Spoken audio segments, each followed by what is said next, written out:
everybody. I'm Patrice Johnson with Agent Score Report Podcast. And today I have an special guest, Mr. Xavier Billy Gray, here to sit with us and tell us all about his business and what he does to give back to the community. Because we want to take this show to another step beyond talking to the insurance agents. Let's talk about the communities that we serve. So for no further ado, please go ahead and introduce yourself. Yeah, thanks for having me, Patrice. Really excited to be here today. Uh, my name is Xavier Gray, if you know me by my art, but my real name is Billy Davidson. And the name Xavier Gray came from my two kids. My son's middle name is Xavier, and my daughter's middle name is Gray. Everything I do, especially creatively, I want that to be a tribute to them. They're both creatives as well. So I thought that would be a nice tribute to them and always keep them top of mind in everything I do. I'm That's born and beautiful. raised here. Yeah, thank you. Yeah, I'm born and raised here in Indianapolis, Indiana. So I'm a Hoosier. I've bounced around a few different places. My other longest tenure has been in the Atlanta area for 10 years, but moved back home and been doing my art ever since. And, just happy to be here. I'm All right. blessed. Fantastic. And thank you for being here. And I especially love your kid's name being part of your art because it's like your why is always there. When someone Yep. says your name, that's your why. You know what I mean? You're constantly reminded. And that is so smart to put it in your name. I love that. Such a cool artistic way of doing what you're doing. So for our listeners who might not know who you are yet, who is Xavier Gray and how would you describe your art in one sentence? Well, luckily you can see some in the background, along with some of my daughters. But Xavier Gray is a multitude of different things. At my core, I'm a visual artist. I love painting, as you can see in the background. I do digital design. I've done murals, you name it, artistically. But I actually started out in the music industry. When I was living in Atlanta, I was leaving a studio session, and what I did was stumble across an art show across the street. And I go into this art show, and I see all of these beautiful paintings and just artwork up. And I said to myself, I used to draw, back in the day. I can do this. So the very next day, I went and bought some paint supplies, and here we are, almost 12 years later. Wow, that's incredible. You just like, this is me. This is who I am now. I mean, Yeah, I feel like I felt that way picking up a podcast mic because growing up, I was always a chatty Cathy, always speaking up for injustice. That was just me. And you know what? Same thing here. I picked up that mic and I was like, I like this. And I yeah, like hearing people's stories and being able to share those stories to the world because I feel like um, we got a little with all this AI and technology, it feels like we're getting away from the human experience. And so yeah. I am so appreciative of you being here and having this human experience with me because this is the real connection. This is how we do what we do. Uh, Yes, definitely. so what inspired you? I know you touched on it just a tad bit there, but what inspired you to start creating? Was it something you've always knew, wanted to do, or did life just steer you there?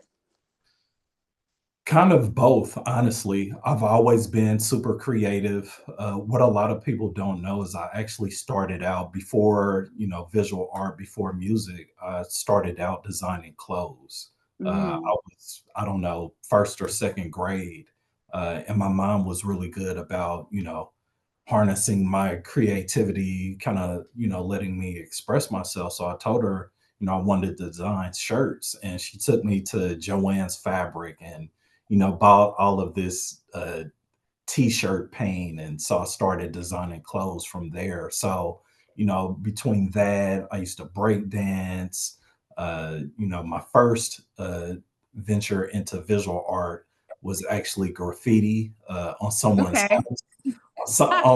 house, but I'll leave that story for another day. But yeah, it was something I always felt like I was called to do. But fast forward a couple years ago, I had stopped drawing, I'd stopped painting for a significant amount of time.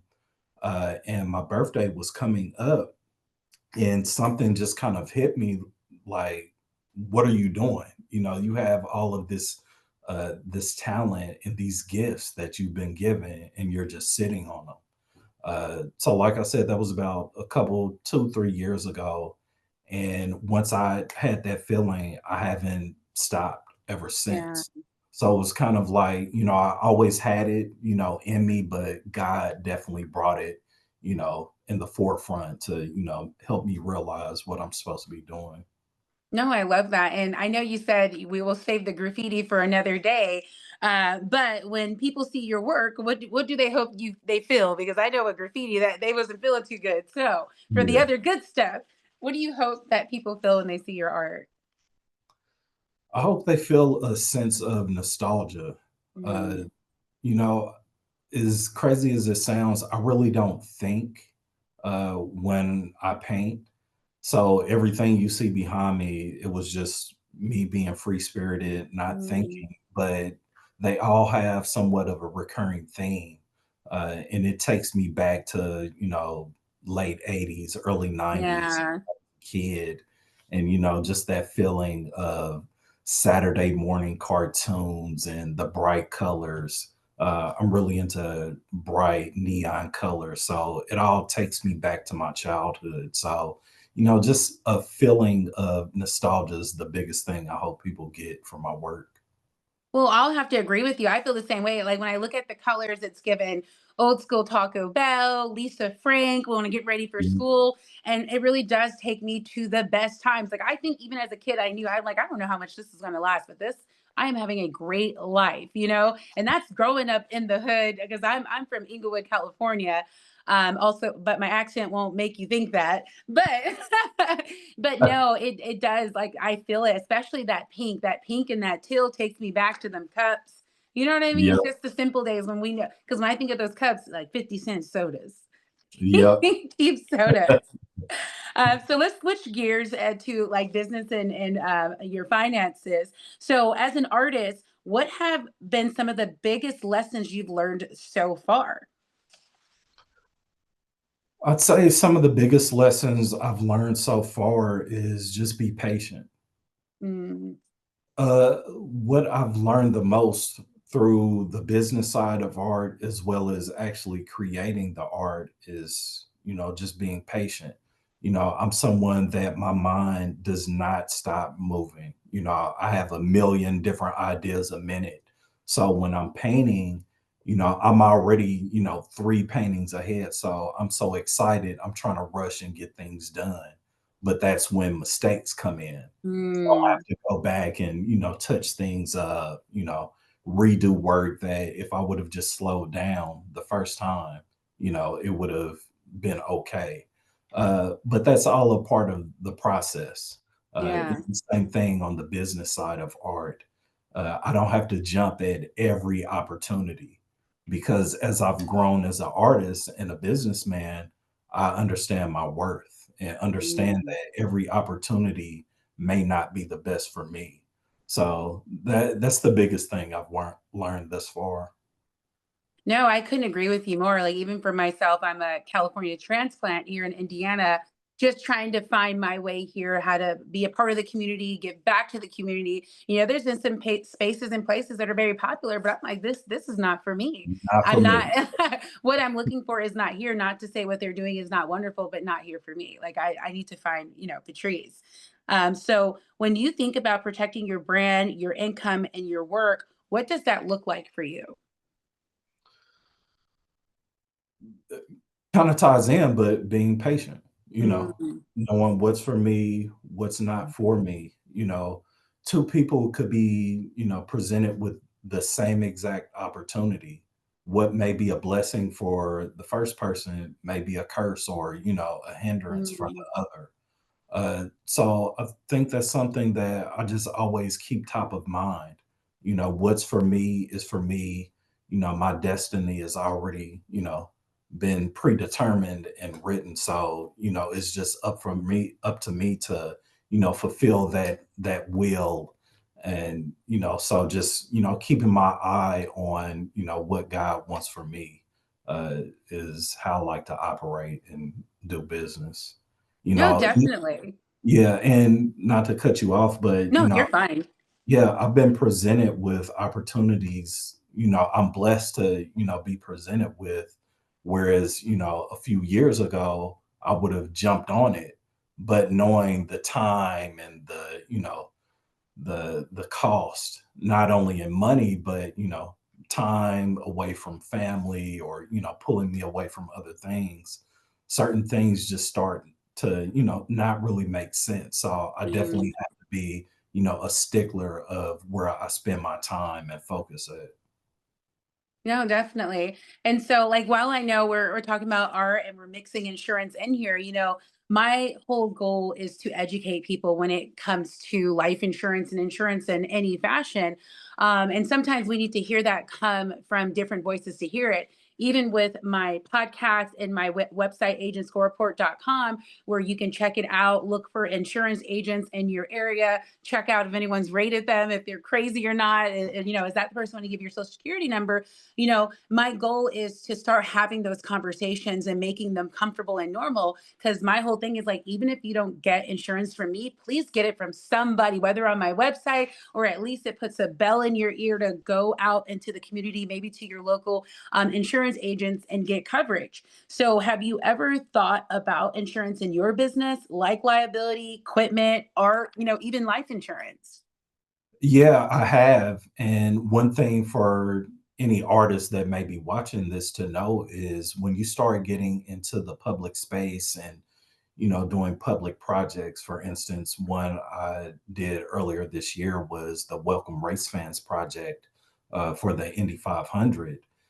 To be involved in that, you have to have a certain level of liability insurance, Mm. or you won't even be accepted for opportunities. So most public art opportunities or projects, that's a prerequisite.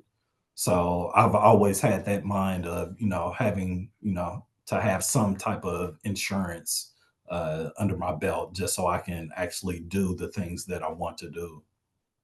Well, that's crazy. Like when you say liability insurance, I mean, the word itself says what it does, but to me, when I think of art, that wouldn't be the first thing on my mind when it comes to insurance. So, in what way are they asking you to protect your business or them? So, for instance, in some public projects, you may use certain images. Uh, I didn't get selected for this, but for instance, there was a WNBA project uh, Mm, when the All Star game was here, and a lot of local artists got to participate in that.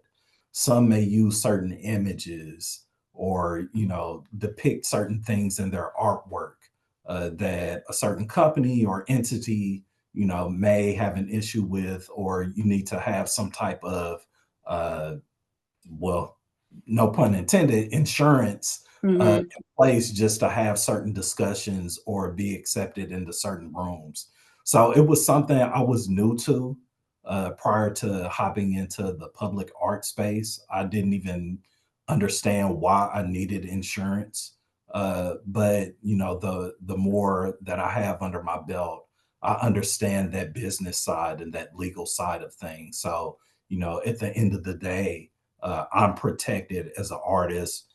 I don't have to pay anyone anything because I have this, Yeah. this insurance, that protects me from certain things.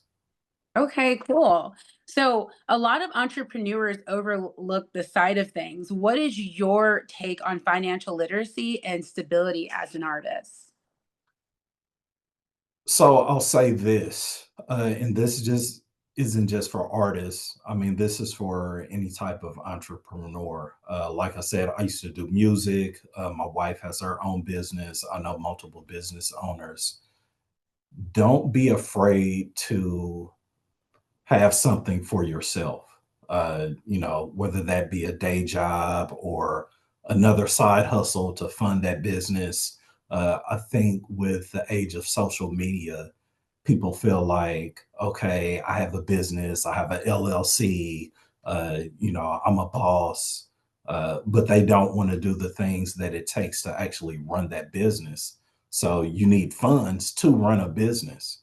So don't be afraid of, having to work a, 9 to 5 or a regular job to sustain that business. And then once it gets to a certain point, if you choose to, only run with the business that you Yeah. started. That's the biggest thing that I see. People are always afraid of what others think.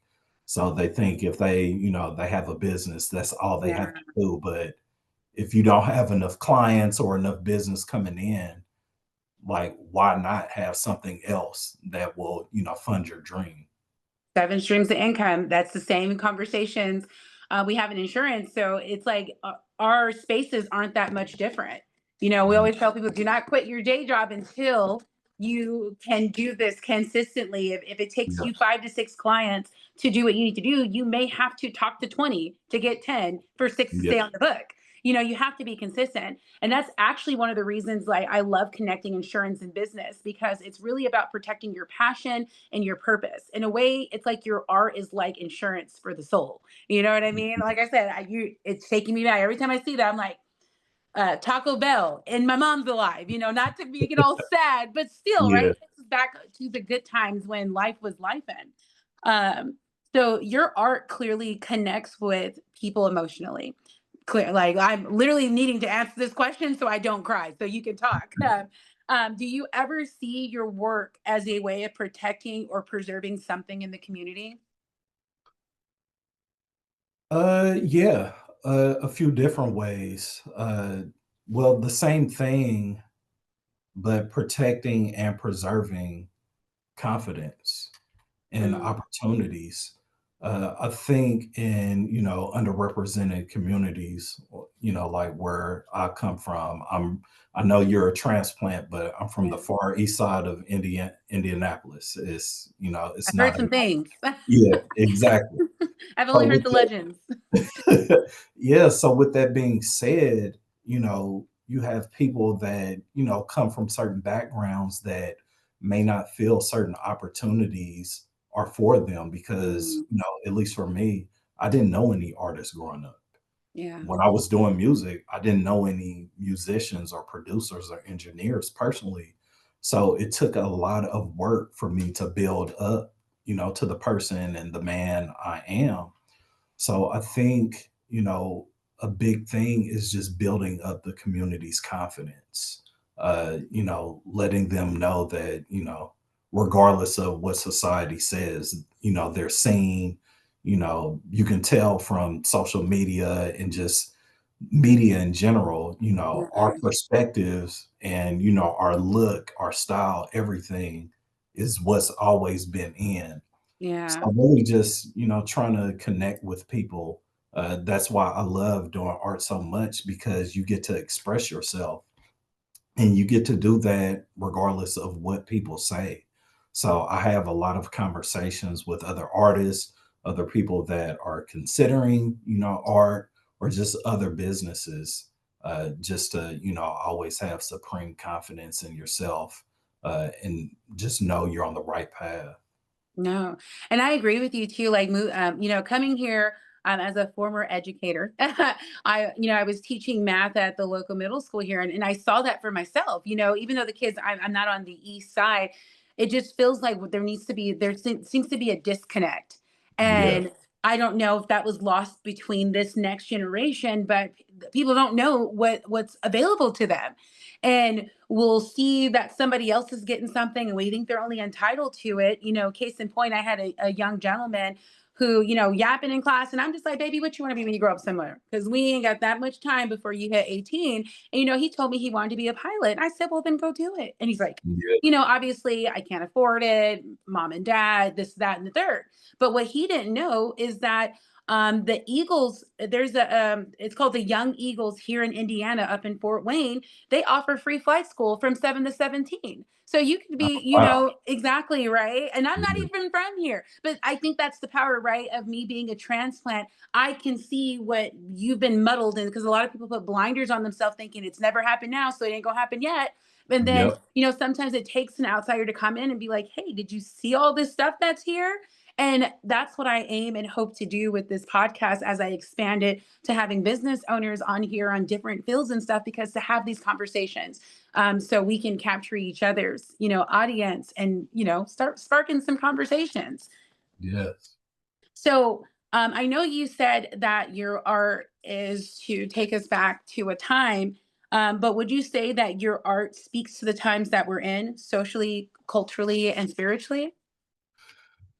Yeah, I would say so, for a few different reasons. I think sometimes art is very serious, and not even just visual art. I'm talking music, acting. I mean, any type of creative field, which I appreciate. The serious subjects, but like I said, I'm taking myself and others back into my childhood. So those are happier times. So when people see my art, I want them to, feel happy. That's why I use bright colors, the different prints and shapes that I use. Someone at an art show mentioned that one of my paintings reminded them of their old math class, or stuff like that. So I want to take people away from, the heavy weight of the world, and, Yeah. the state that the world is in, especially this country, and just have that feeling of just joy and brightness and happiness. No, definitely. And I love that. Like I said, every time I look at it, it's almost calming to my brain, because it's not, some stuff is overstimulating and it'd be too much like that. My mind is calm because I think Yeah. back to days where I didn't need to worry about money. I just needed to wake Yeah. up and show up. Like, so have you ever done any collaborations or projects that directly gave back to the community? So I've done a couple, and these were all within the last few months. So the first one I'll mention is a project I completed with a local nonprofit called Listen to Our Future. Uh, Mm, they're a newer nonprofit, catered towards youth development. I painted a tree inside of their building. They have a donor tree, so any donor that donates a certain amount of money gets a resin apple that goes up on the wall. okay. So the tree I painted, it's floor to ceiling, and it branches out, so it leaves space for the different apples as they continue to get donors. So that was a really special project. I actually got to do that one with my son. So Oh, yeah, so that was a really special project for me. Another one, which I completed about a month and a half ago, was actually for my cousin. She owns a variety store off of 25th and Andrew J. Brown, by okay. Douglas Park. The variety store is called Charlie Choose. Mm, It's named after her cousin, who was unfortunately slain in a home invasion back in 2007, 2008. So the wow. store is in memory of her. But when I was painting that mural, so many people from the community, were just very engaging. People were stopping and honking their horns. People just stopped to pull over and, talk about old memories of the neighborhood, and, just pick my brain as an artist, and, how I Yeah. things from my perspective. So, that was a very fulfilling project for me. Yeah. And I love that all your projects are still taking you back to a good time. You know Yep. what I mean? Like, you're doing this thing that's a lot of, and sometimes when we do stuff, we don't know if it's working. We don't Yeah. know if we're touching people, but my God, will he send you the answers, right? That's like Yeah. instant gratification before you even finish the project. And again, that's where your patient comes down, where you got to slow down, or you accidentally put a mustache on the baby and stuff right now. So, so no, I mean, I love that. I love that beauty. Like, even in the things that I do, like, I always ask God, give me a little reminder that I'm going the right. I don't need much, Lord, just enough to just to keep me going. Yep. Um, so speaking of that, that sounds like an amazing moment. What has been the proudest moment so far? Something that's made you feel like this is exactly where I'm supposed to be. Aside from the Charlie Choose project, I'd say the Welcome Race Fans Project through the Indy 500 earlier Mhm. this year. Uh, it was a very surreal feeling because I was doing TV interviews, every Yeah. week, doing autograph signings, connecting with other artists. It was myself and four other artists, which most of them I'm still close to now. We participated in other shows together or just, keeping in contact. It was very surreal from the aspect of the attention I got, but I felt a sense of peace and calmness every time I Mhm. was doing an event. And to your point, it just made me feel like, okay, this is exactly, what I'm supposed to be doing and where I'm supposed to be in this moment. So, Mhm. yeah, I love that project. Man, we have to get back over there. I'm like, I need to go say hi to Jimmy or something. But you know him, what we have to do? Let's do something big for the community. Because I Yeah, know Jimmy is the lawyer over at the Indy 500. He does a lot yeah, to give back to the community. So I want to make sure I'm always linking arms with people that are trying to do more, do more. yes. Who or what keeps you grounded when things get tough? My family, honestly, Mhm. they, aside from the people that, just know me from art, they actually know me. Yeah. They know when I'm feeling stressed or tired or, whatever emotion you can think of. So that's one of the reasons why I love, I'm in my studio right now. You only see one wall, but every wall is covered with just paintings. I don't have any room on my walls, but, I love creating art at home as opposed to, a studio somewhere else because I have that strong connection. My Mhm. daughter will come in and paint with me. I'll set her up, her own easel or I can Yeah, just do whatever because I'm in the comfort of my own home. So I just love being around my family. and I love that. It's such a beautiful thing to pass on to your daughter, whether she does something with their art or not, because it's an outlet too, you know what I mean? Instead of her cutting up in them streets, she better go put, the paintbrush to an easel and go create some art with it and go make some money off of it instead. Like, Yeah, uh, yeah. So yeah, I don't know what she'll end up doing, but she's very creative. My son is very creative as well. I think he'll go the music route, uh, mhm. either in management or an A&R. We talk about that, a lot, but yeah, they're both super creative. Yeah. So I know you said you walked away from music because you didn't like how what you saw there. Like, are you very protective of your son if he does choose to go the music route? Like, what are some things that you want to make sure he keeps in mind if he chooses that path? I won't say I'm protective just because I know he has the discernment to handle Mm, himself. Also, that because I was in the industry for so long, he can easily just reach out to me and ask questions. Uh, so I won't say I'm protective, but I just want him to keep his eyes and ears open. I'll yeah. say that. And just, constantly, I won't say alert, but just be aware of your Yeah. surroundings and what's going on, literally and figuratively. Yeah. I think that's the hardest part as a parent when we have to let our kids do it by themselves. They Yeah. have to touch the stove to know it's hot. Yeah.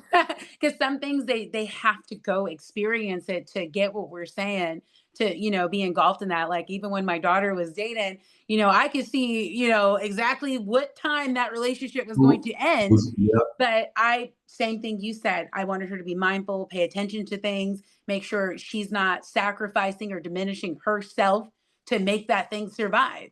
You know, Yeah. it got to the point where the one of the ones she was with was like trying to keep her from going to South Korea. And I'll ruin that story for you. She is in South Korea, okay?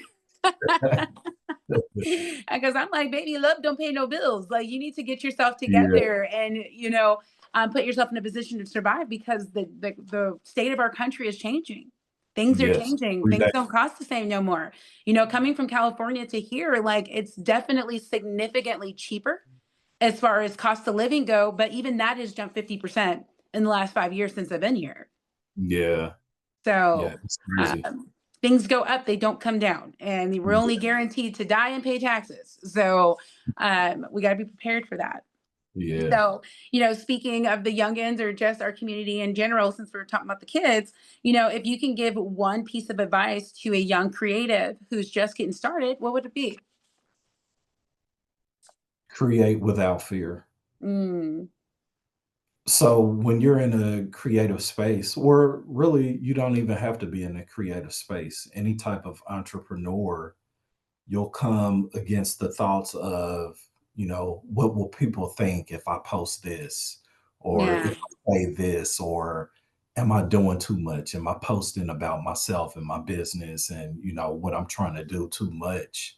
But as a creative, you're, putting your ideas and your thoughts out to the world. One thing I love about art is subjective. I've seen paintings that have been a banana taped on a canvas go for like $1 million. So with that being said, create without fear. If it's in your mhm. heart to create it, let the world see it. Hey, you Some ain't might, never lied. I just yeah, saw art go for sale, and it was an invisible yep, art. yep, Like, I want to know how much time did it take for him to create that. And again, I know art is subjective. I try to yep, respect everybody's version of life, but you're right. People out there doing it, so do it. And that's advice that I could take for myself, because sometimes I hesitate at posting. I'm like, I think I sounded real angry. I'm gonna just put that in the archives for now. But then I see something that says I should have posted that. And it doesn't mean mm, it's too late, but I'm having the same conversations people are frustrated about, and I need yep. to speak up. I need to say something. So yeah, you ain't never lied. So what's next for you? Any projects, exhibits, or collaborations that you're excited about? Yeah, I am in an exhibit in Cincinnati called Art Comes Alive. That's mid-November. So I actually just shipped my paintings off for that. I have two pieces in that exhibit. And aside from that, I'm working on a few projects. I can't tell who, I can't say who they're with right now, but yeah, I'm really excited for those. And then honestly, I'm just always working, whether it be, for an exhibit or, a project. I just try to always stay working so that way I don't have to get ready. I'm just, I'm already ready. Period. Yeah. I sound like the kids. Period. So when people look back at your body of work years from now, and what message do you hope they take away? Just have belief in yourself. Yeah. 1000%. Yeah. Because it can be people that look at my art and be like, okay, what is that? But I believed in it. Yeah. I had the utmost confidence in myself because God led me to do it. So just be confident in whatever you do and know that you're doing it for a reason. You may not see the results of your work immediately or even for an extended amount of time, but just stay the course and things will come to light. Yeah. And so I hope the tides turn back. And by that, I mean prices, community and everything like that. So if your art could start one conversation or movement, what would it be about? Bringing back just fun. So, like I said, I'm 80s, 90s kid. Mm, This is gonna sound, trivial, but bringing back stuff like Saturday morning cartoons. yeah. When life was fun and lighter. Kids don't even have, those cartoons that we used to Mm, watch growing up, whether it be the WWF cartoon, Care Bears, or Jim and the Holograms. I'm just throwing out, different yeah. cartoons, but everything I do, I want to bring me back to a sense of peace when life was simpler. So, Yeah. that's one simple thing, just making life easy for the kids. Life is hard enough. They'll be an adult much longer than they'll be a kid. So, like, let's just have fun. Yeah. Because I feel like even when I think back to those times you're talking about, I felt like even when I watched TV, cartoons, whatever, there was something I took away from that. Whether it was being nice to my friends, speaking up, you know what I mean, protecting Yeah, people from bullies. You were also always constantly reminded to be good, be a good person, give back as much as you can. And I feel like I've carried that into adulthood. And as much as we could be pessimistic about what's going on, I'm like, what? Why do that? It yeah, already is dire. So I'm gonna look for the beauty in life. And the one story I always bring up to people is I had an old friend that was dying. She didn't die, thank God. But she was telling me because she was dying of a very rare cancer at this time, and she only had like a 30% chance of surviving it. So it's a beautiful thing that she came back from it. But she was just saying, like, I realized I didn't appreciate enough of everything. She goes, how green the trees are, how blue the sky yeah, is, the birds, just life. And I do that now. Like, I make sure I'm always appreciating everything. And yeah, sometimes if no one's looking, I'll tell the tree thank you. Like, yeah, I ain't trying yeah, to get put into an asylum, but you know what I mean? Like, thank you for being here and taking the carbon dioxide out of here and giving me back oxygen. Like, I appreciate yeah, you. Like, I don't yeah. know if anyone's told you that lately, but I appreciate you. So definitely. Um, so if your art was a type of an insurance policy for your community, what would it protect? It would protect the hearts and minds of the youth, Mm, protecting that innocence, that creativity, that honesty. Uh, as we grow older, kids start out very honest, very free. yeah, Kids will run up, like my daughter will run up to anybody. Hey, you want to be friends? Want to play? Or, yeah, she's very honest. She'll tell you what's exactly on her mind. But as we get older, because of experiences that we go through in just life, we start to yeah, get jaded and, start to, hold back our ideas, creativity. Uh, we start to, tell people things just because they want to hear it and not what they should hear. So definitely just protecting the youth and, just kind of, you know, bringing them in tighter yeah, to let them see like there's a better way to do things. There's a brighter side of the world, even yeah. if, media and society isn't showing you that. It sounds like we need to purchase some policies from you, some art policies and start taking around the community because I was gonna say, I think, I should, you know what I mean? Like, I'm like, Yeah, no, we should be purchasing your art and putting around the community because that you just told me what that policy is gonna get me. And I need that. I need the kids to look at that and be reminded. And even if yeah, the kids are adults, because we were formal kids. So even if it's former yeah, children that see your art and remember, then maybe that'll fix all this or at least move yeah. us towards some Hopefully, healing. it's a We have start. to, what do we have to lose? Like, because Mm, don't nobody got solutions now. We're just screaming into the ether with no plan. So, yeah, yeah. Just to bring it to a close again, thank you so much for being here. I appreciate you. I always say it takes a village, us connecting together. No gatekeeping, opening up the platform so we can connect to everybody and let everybody know what's out here. So it's like, hey, if it's not your art, somebody else's art, please go out there and yeah, support. If you're not getting a policy from me, get it from someone else. Like, God, please, like, get a policy on your family because at the end of the day, I guarantee there'll be a lot less danger in our streets if they know our kids are insured. yeah, Because then now I've got money to fight, move, or upgrade, or maybe do yeah, all three. And yeah. I don't think they want that. So we need to put some insurance policies to keep that. Um, so where can people find your work, connect with you, or support what you're building? Sure. So my website is xaviergray.art. It has my portfolio, different projects, and collaborations that I've done. And then they can also find me on Instagram. My handle is xaviergray.art as well.